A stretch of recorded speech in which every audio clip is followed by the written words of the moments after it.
welcome to my kitchen. I'm Sue Moulton, Pampered Chef Consultant, and today is day one of the 12 days of cookies. So what are we making today? We are going to make a no-bake cookie, and it is called gingerbread truffles. So the first thing you're going to want is your Korinji cinnamon. If you're not aware, our Korinji cinnamon is high quality.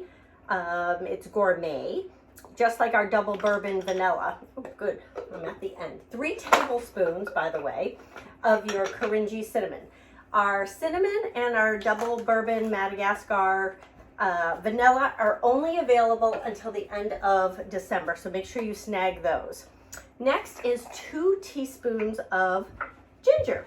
Now, one of the things I want to tell you is that if you have pumpkin spice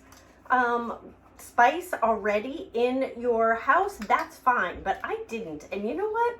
You can mix your own spices and rubs from your own kitchen. I'm using both our adjustable measuring spoons as well as our standard ones that click together.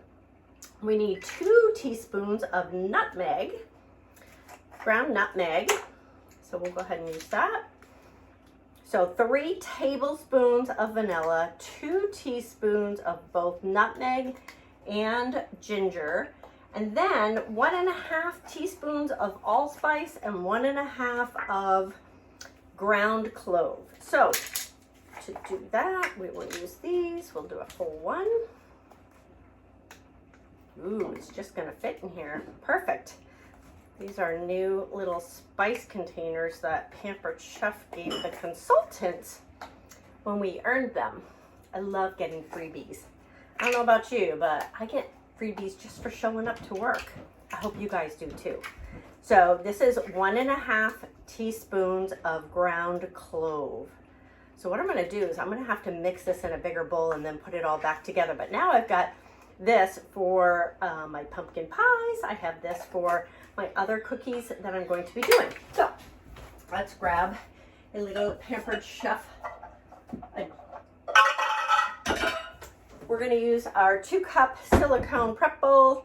We're going to put it all in there, and I'm just going to mix it together. So for this recipe, we're going to take 15 vanilla sandwich cookies. Now, I was looking vanilla wafers, but I could not find any in my store. They even looked for me because I was really distraught. So I did use the Oreo brand vanilla cookies. So I put them in our blender here. I'm just going to turn it on to grind. I'm going to make some breadcrumbs. Our blender will go to grind smoothie. You can do coffee, Parmesan cheese, homemade peanut butter. You can do jellies and jams, soups, stews, you name it. You can do anything with this. Even sauces like hollandaise sauce, or you can do hollandaise sauce, and you can also do Alfredo sauce in this. So while that's happening, I'm going to take a cup of our white chocolate chips, and I'm going to put that, I'm just starting and stopping it because I want to make sure I get all my cookies brown, into our microwave smallest micro cooker, and we're going to stick it in the microwave, and we're going to do 30 seconds at a time. And the reason we're doing that is because when you melt chocolate chips, they don't always come out like they look like they're still part of the regular chip, but they haven't melted completely. All right, this looks good. So we have the option here of using one of our new 3 bowl sets. I love these. They're lightweight. They have silicone on the bottom so they won't travel across your countertop. I think I'm going to use the middle one. I also have on the counter over on the upper side, because I'm doing more cookies, is the stainless steel bowls, which I'll be using later. So, ginger snaps. What are we doing with our ginger snaps? We need to crush our ginger snaps with either a manual food processor, our food chopper, or our meat tenderizer in a Ziploc baggie. Whatever you have, again, work with what you have. So I'm going to put just a drizzle of oil on my chips now that I've done 30 seconds. And the reason we do that is so that they will help melt and not burn. So we're going to do our next 30 seconds. Well, that's going. So we need a 1/4 cup of the ginger snaps. So I can put my white chocolate chips over here. You guys got that? So a quarter cup, I'm gonna do mine in my food chopper because I love this with the little cap. You can do walnuts, you can do all kinds of graham cracker crust, things like that, where the more you pound, the finer it becomes. So you'll notice that I am using the metal cooking sheets, and I'm using the silicone mats that go on top. I love these mats for a couple of reasons.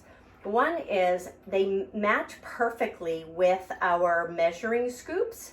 So if you have our small, medium, or large measuring scoops, these settings, let me get my mess out of the way, get my recipe where I can see it. These, let me show you, we're going to need a little molasses. These match the medium and the small cookie scoop, so you can line them up and they won't touch. And then when you flip them over, it has the large jumbo size. So I love this because we're going to be melting chocolate. I'm going to be able to easily clean that up. Okay, so that's 2 sets with the chocolate chips. And what we're going to do is we want to make sure that the chocolate chips are actually melted. And it's really important that you don't allow water to touch your chips, because if you do, it will it'll solidify your chips and it'll make it so that you cannot continue to melt them. So I would say we are almost there. We need to just go maybe the last 30 seconds. So it's 1.5 minutes, but in 30-second intervals, because really you don't want to overcook your chocolate chips. Okay, so we've done our cookies. We are going to soften the cream cheese, and we're going to add cream cheese, molasses, and pumpkin spice, and we're going to form a ball. We said the medium bowl. Okay, so of the pumpkin spice, we need 1/2 tablespoon, which I have.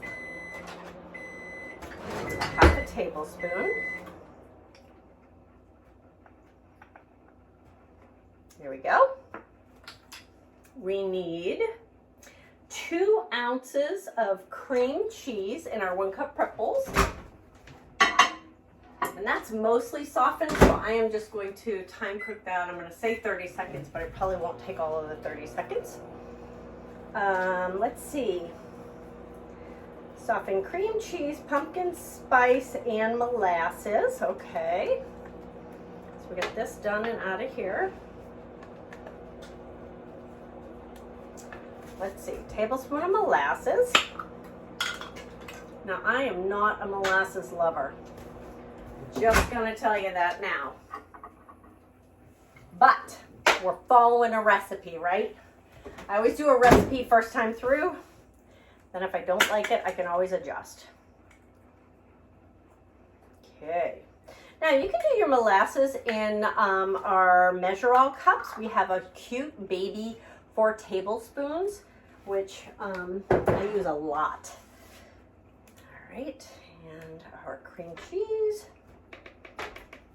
And we're going to add all of these together with our cookie crumbs, and then we're going to make them into a little ball, and then we're going to dip them in our chocolate. So I realize in my clean dishwasher, I'm going to have to grab my cookie scoop because I just ran the dishwasher.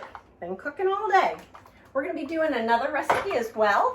So each day you're either going to see a video from one of us doing, one of our Pampered Chef consultants doing a cookie, or you're going to see recipes on that specific day.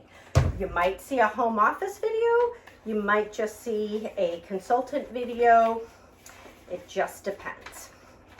Okay, so we're going to mix all this together, and then it says to make scoops. Now you can use the medium scoop or the small scoop. This one requires or suggests the small scoop, which is the one I have.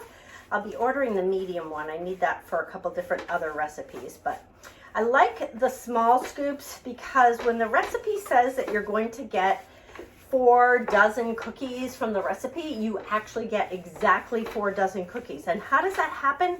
See how this is forming a ball, a dough ball, they said? Perfect. How do you get the exact cookies? It's because you scrape it up the side of your bowl. There we go. Let me show you. So what you do is you take your scoop and you scoop and then you drag it up the side of your bowl so you're getting just the right amount. And that is exactly a teaspoon. And it can click right out. So we're just going to click these out. And then let's see what the recipe says. I don't know if we dip them next or whether we use our hands and roll them into a ball. And then all we're going to do is coat them. So let's see. It says microwave morsels. We did that on high, stirring, cool slightly, and then dip the balls into chocolate, placing them back on the pan, and then sprinkle them with the finely crushed ginger snaps set and allowed to cool. Okay, so we just take this into a ball, we roll it in our hands, and you're wondering, like, how are we going to dip that? I'm going to show you. You're just going to take a fork, and you're going to put your dough on your fork, and then you're just going to stir, put it down in, and then you're just going to drizzle on top. And then you're going to pull it out. And you're just going to set it there. And then I'm going to do all of those.